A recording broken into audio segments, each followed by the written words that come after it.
Coach Hallgrímsson has led the boys, several times.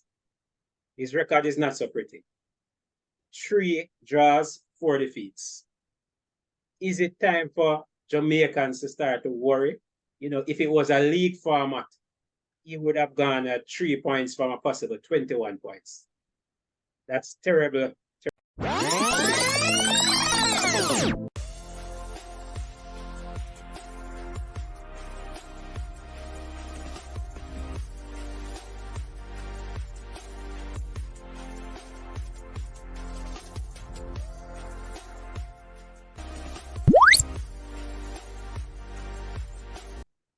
Greetings, sports fans. Welcome back to Edivision TV, the channel where we look at sports differently.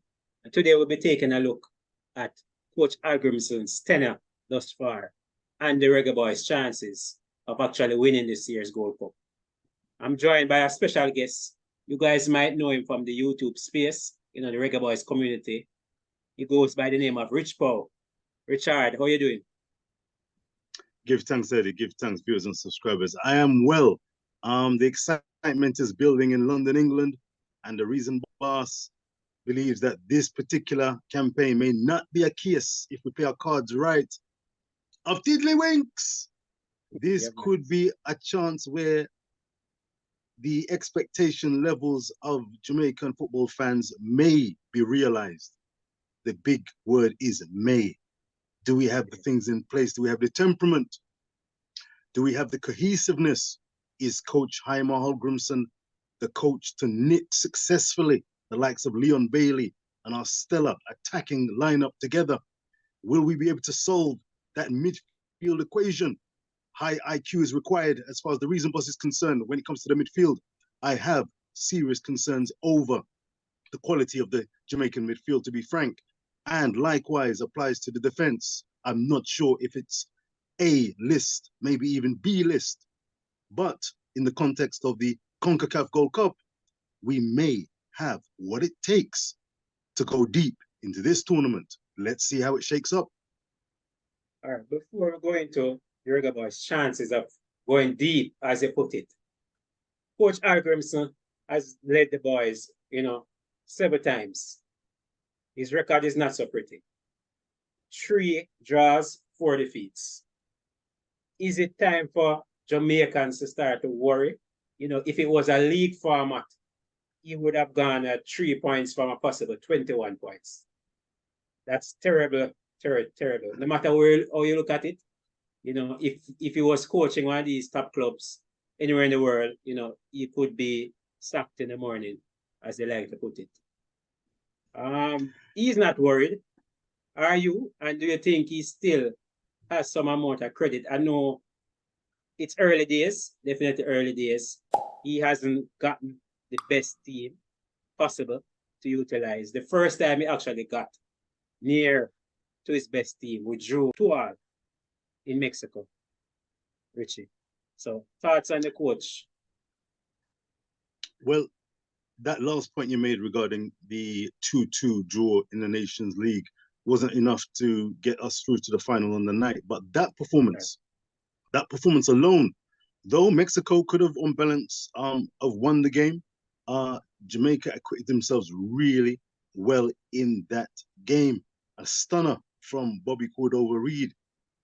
It's not going to be a case where Jamaica has everything in place regularly. But Coach Jaime showed that he was capable of making substitutions. He showed that the players were up for it. Ethan Pinnock showed his class. We saw the introduction of Jonathan Russell, which is a winning example of the fact that Coach Jaime, as an overseas coach, has recognized and embraced the Jamaican diaspora. And on that basis alone, I believe that Coach Jaime deserves and warrants time and patience. Interestingly, during the presses, and I know you've been part of the presses recently, but Eddie, Coach Jaime pointed out that a cultural change is needed in Jamaican football. He pointed out that problem solvers are required and professionalism levels need to be enhanced and heightened. This sounds to me like a coach that we have longed for. It's a change, sea change compared to such man. And on that basis, I'm prepared to give Coach Jaime the benefit of the doubt.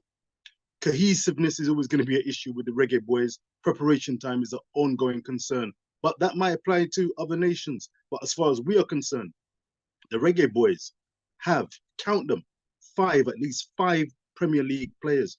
This was the moment that I was waiting for when I joined the Reggae Boyz Juta bus 2 years ago. Timely, because that's when I joined when the Gold Cup of 2021 was taking place. This squad, I believe, is stronger. This squad has what I perceive as the difference makers, Eddie, viewers and subscribers. Premier League players play at a high level, coached by high quality coaches. They've got the skills, the mental acumen.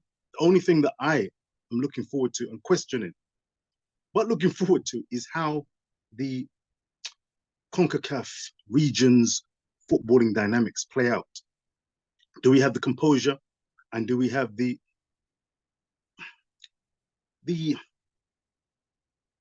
patience, the skill levels, the team unity to knit passes together? I think that a winning team for this Gold Cup will have to feature a combative midfield.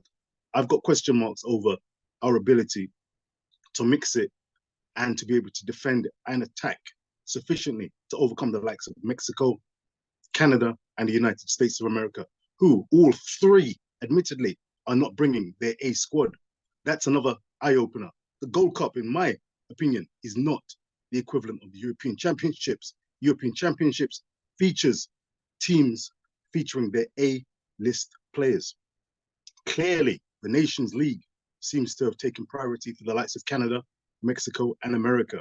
The Reggae Boyz have a great chance to use the Premier League experience, the Championship experience of the likes of Daniel Johnson, plus their CONCACAF experience to bring this trophy home. But do they have what it takes? That's going to be the question. No excuses here.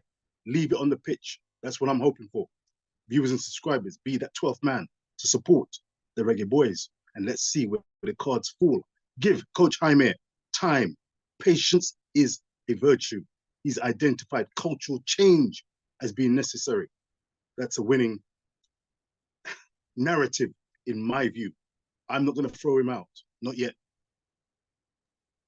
Yeah, and you brought up a good point. The so-called big guns are treating the Gold Cup like it's the Carabao Cup, Richie. Great. High priority is now placed on the Nation League. And with so weakened squads, so, you know, we're going to be up against a weakened USA in this group. And maybe if we qualify second in the group, we go up against a weakened Canadian team if they win their group. How far can you see us going? Well, let's look at Group A. St. Kitts. You couldn't make it up. St. Kitts and Nevis.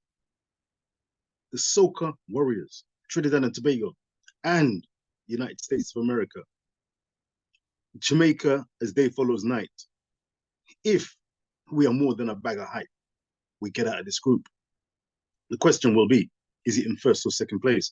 I can see the Reggae Boyz licking their lips, having the mother of all dressing room talks and saying, this is when we knit things together.